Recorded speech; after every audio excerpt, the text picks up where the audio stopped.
Cubs set to take on the Brewers in an enormous series. We're going to get into that, but we're going to talk about some of the deadline deals that we're waiting as the trade deadline is looming there on Thursday. But could the Cubs trade with the Pirates for Mitch Keller? One national expert says yes, and that they could include Owen Caissie. How about McKenzie Gore? Two of the most respected journalists that cover the Cubs say that that's a potential deal. Oh, I like that idea. And how about the Cubs targeting top-end relief? Our friends at Bleacher Nation think so, and I want to get into that as well. All that right here on the Cubs Baseball channel. Like, subscribe, thumbs up. Let's get the party started. It's great to see you guys today. And how about this matchup tonight? If you love baseball, man, this is what you dream of. Two great teams in Wrigley North. Going to be a home crowd on the road. That normally is, though. Go Cubs.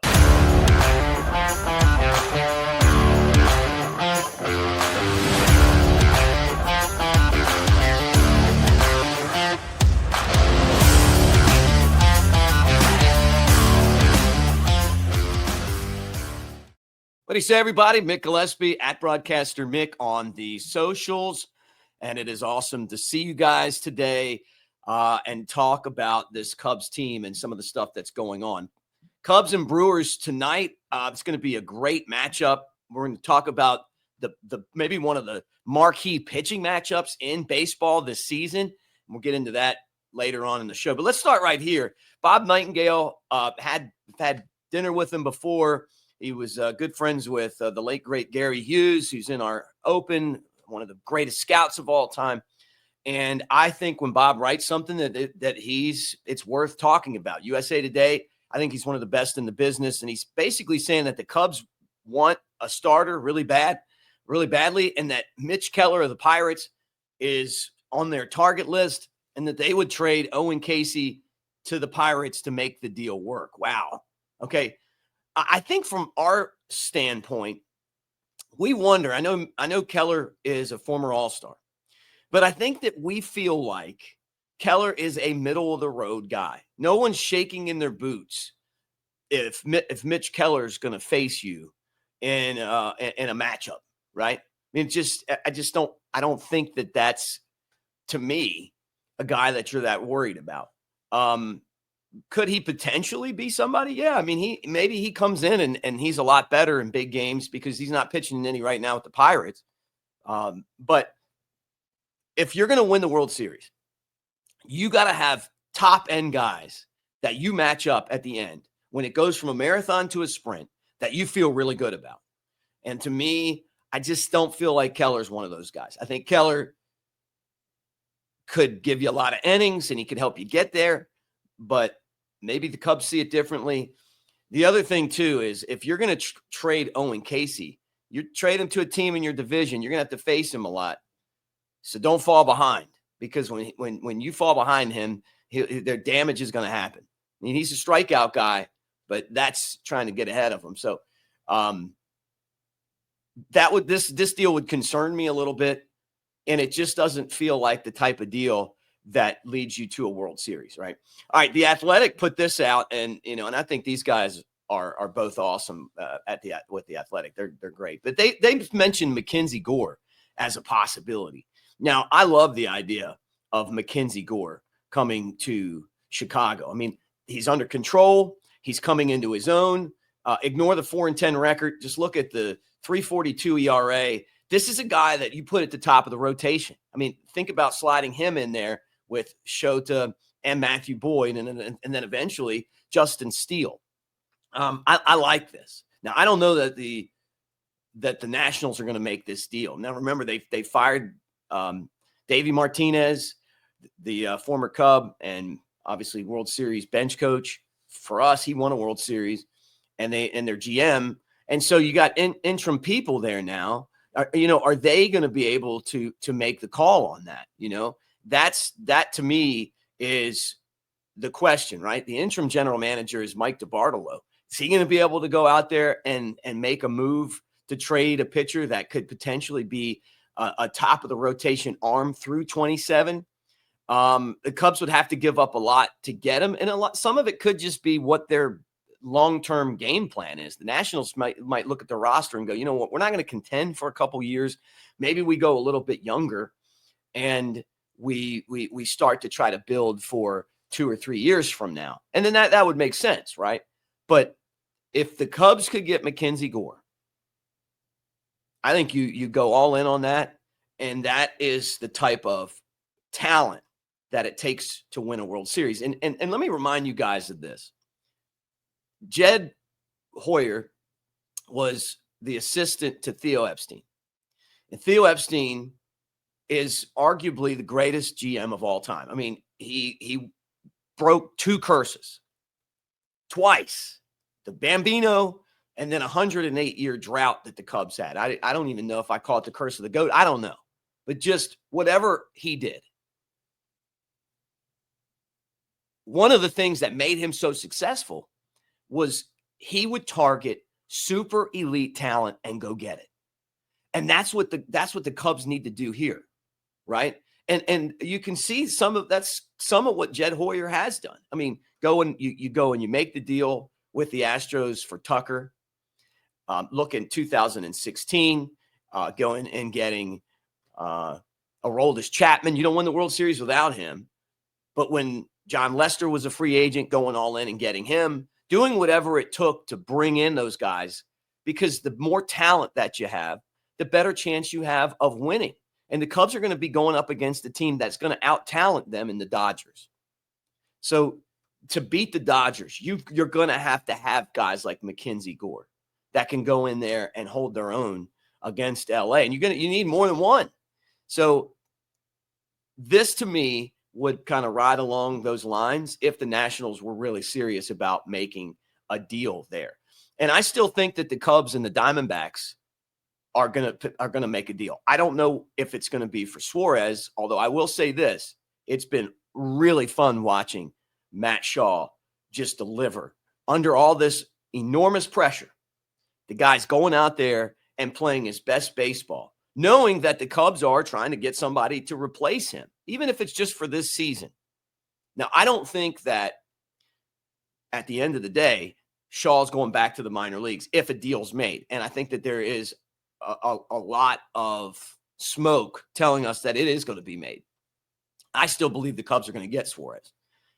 With that said, I think it makes your bench better because you put Shaw in one of those bench spots and then you move one of those guys out.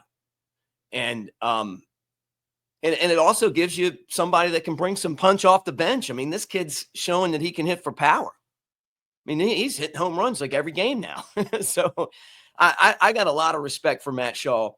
First off, the way that he's played this entire season defensively has been really good. And you got to give this kid credit for that because he hasn't taken his woes at the plate into the field. And look, when Christopher Morel was playing third base, not only he'd have some games at the plate, but he couldn't play defense even half this good.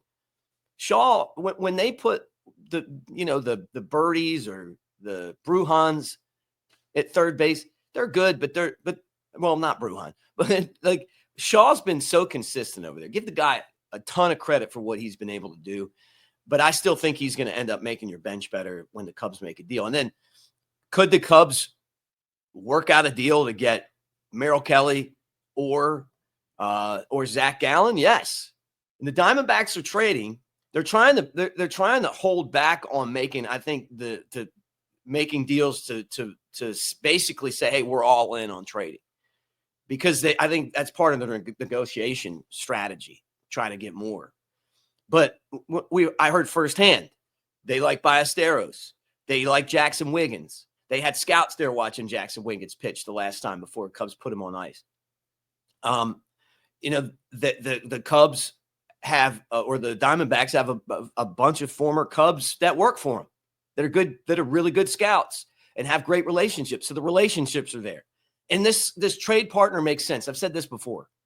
So don't count the Cubs out on that, but they're going to take the best deal that they can get, the Diamondbacks. And I think that's why they're kind of holding back. Now, this was really interesting. Bleacher Nation, Brett, and those guys, I love them. They put this out, or at least some of these names, and I thought they were worth talking about. Some of these guys have actually heard there was some potential to make a deal. Now, Raisel Iglesias, like, the Cubs don't need a closer. Daniel Palencia, to me right now, I think he's perfect. I mean, he's doing great. We talked about it on this channel over and over again, that Palencia, over the years, was the guy that had the stuff to be the Cubs closer, but he just didn't have the confidence. And all of a sudden, like, he blew that save against the Marlins, comes back and gets a save. I think that Craig Counsell is probably like, hey, dude, the job's yours. Just go out there and do it. And from that point on, he has been amazing. The job that he did against the White Sox yesterday, brilliant. You know, they're trying to blow the lead. He comes in, boom, you're out. And then in the ninth inning, it's like, don't get too comfortable up here because it's coming in at 100, 101, and I don't know where it's going. Oh, here it is. Strike, strike, strike. You know, even hitting a batter, you hate that. But at the same time, it's like, look, people are going to be nervous when they're up there, and this guy's coming at you with that slider and that fastball. With that said, now let me get into this. Targeting top-end relief help. Going right back to what I was saying about Theo Epstein and that strategy to kill it with talent. Iglesias had a bad start to the season. But over the years, he has been really a lockdown guy.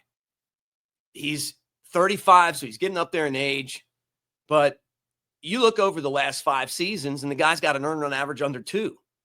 And he got off to a slow start. There's definitely been, a little drop off for him.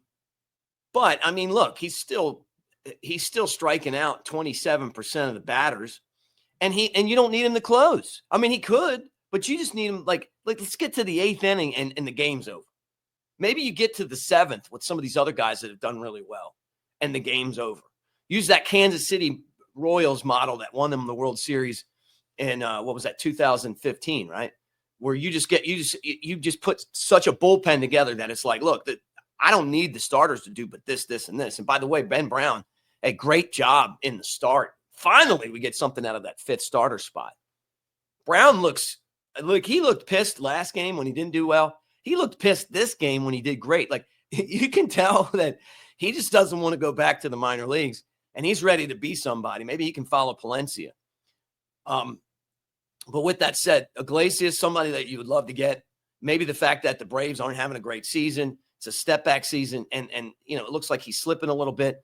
But then you put him in the bullpen. You don't need him to close. You just need him to go in there and help you get outs in the 8th. Another closer that was mentioned was Pete Fairbanks of the Rays, and I don't know. I mean, the Rays just traded Baltimore to get a reliever. They gave up a 1st-round pick to do that.